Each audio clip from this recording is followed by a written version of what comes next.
ಅನ್ನೋದು ಯಾರೋ ಬರೆದಿಟ್ಟ ಹಣೆಬರಹ ಅಲ್ಲ, ಅದು ನಮ್ಮೊಳಗಿನ ಛಲ ಮತ್ತು ಪರಿಶ್ರಮದ ಬೆವರ ಹನಿ ಎಂಬುದಕ್ಕೆ ಇವತ್ತಿನ ನಮ್ಮ ಅತಿಥಿಯೇ ಅತ್ಯುತ್ತಮ ಉದಾಹರಣೆ.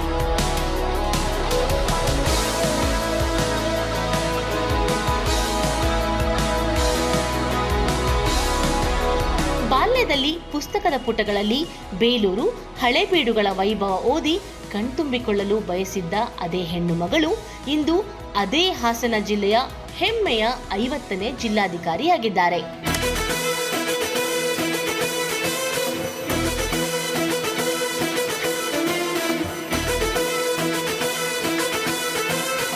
ಮದುವೆಯ ನಂತರದ ಓದು, ಮುಚ್ಚಿದ ಕೋಣೆಯ ಪುಸ್ತಕ ಭಂಡಾರ ಹಾಗೂ ವಿಜ್ಞಾನಿಯಾಗುವ ಹಂಬಲದಿಂದ IAS ಅಧಿಕಾರಿಯಾಗುವವರೆಗಿನ ಇವರ ರೋಚಕ ಪಯಣವೇ ಒಂದು ಅದ್ಭುತ ಪ್ರೇರಣೆ.